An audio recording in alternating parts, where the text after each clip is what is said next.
मेरा नाम है Anil from training department of white line system private limited. आज मैं इस वीडियो के अंदर आपको दिखाऊंगा कि व्हाइट लाइन स्मार्ट स्विचेस के अंदर कर्टेन का एक मॉडल आता है जिसका प्रोडक्ट कोड है 2C। इस मॉडल को किस तरह से वायरिंग किया जाता है वो हम देखेंगे। तो कर्टेन के स्विच को लगाने के लिए कर्टेन मोटराइज होने चाहिए और वो कर्टेन की जो मोटर है वो AC phase cut off type की होनी चाहिए। इट मीन्स वो ऑटोमेशन टाइप की होनी चाहिए। यहाँ कर्टेन की स्विच के लिए 3 बटन है। ये बटन कर्टेन ओपन का, ये कर्टेन क्लोज का और बीच में कर्टेन स्टॉप करने का बटन है। वायरिंग करने के लिए आपकी कर्टेन मोटर से लेकर आपके स्विच बोर्ड तक 4 वायर निकले हुए होने चाहिए।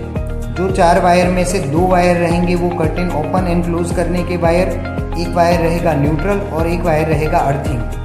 ये हमारी जो कर्टेन की स्विच है उसकी कैपेसिटी 140 वाट है। इट मीन्स आप 140 वाट तक की मोटर है वो कर्टेन की स्विच से ऑपरेट कर सकते हैं।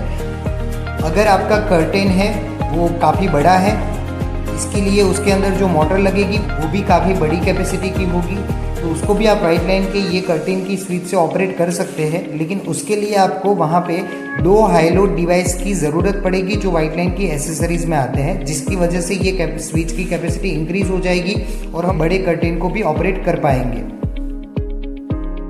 अभी इसका वायरिंग देखते हैं कि वायरिंग कैसे होगा।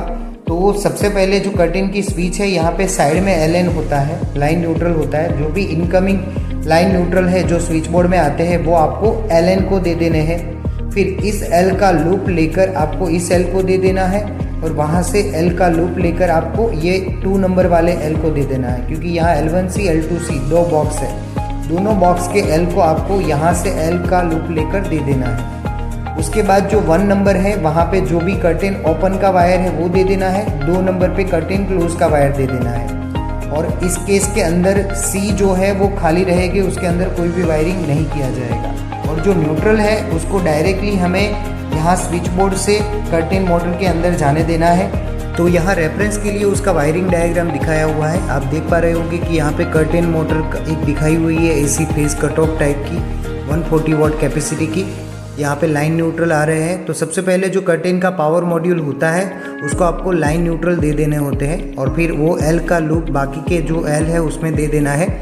1 नंबर से कर्टेन ओपन का वायर, 2 नंबर से कर्टेन क्लोज का वायर और न्यूट्रल है वो कर्टेन मोटर को डायरेक्टली दे देना है। फिर वहाँ पे बॉडी अर्थिंग की ज़रूरत है तो वहाँ पे अर्थिंग दे देना है। फिर C है उसके अंदर कोई भी कनेक्शन नहीं करना है। अगर कोई कर्टेन की मोटर हैवी कैपेसिटी की है तो वहाँ पे हम 2 हाई लोड लगाकर उसकी कैपेसिटी इंक्रीज कर सकते हैं और वो हैवी कैपेसिटी की कर्टेन मोटर को भी ऑपरेट कर सकते हैं। और उसका वायरिंग कुछ इस तरह से होता है। तो हमें curtain open and curtain close दोनों वायर के अंदर हाई लोड डिवाइस लगाने पड़ेंगे। जैसे कि यहाँ पे curtain open and curtain close दोनों के अंदर हमने हाई लोड डिवाइस लगाया हुआ है और उसका जो ऑपरेशन है वो यहाँ ये कर्टेन की इस स्विच से होगा। तो ऐसे हम कोई भी हैवी कर्टेन मोटर होती है उसको हम ऑपरेट कर सकते हैं। तो ऐसे ही हम कर्टेन की स्विच का वायरिंग कर सकते हैं।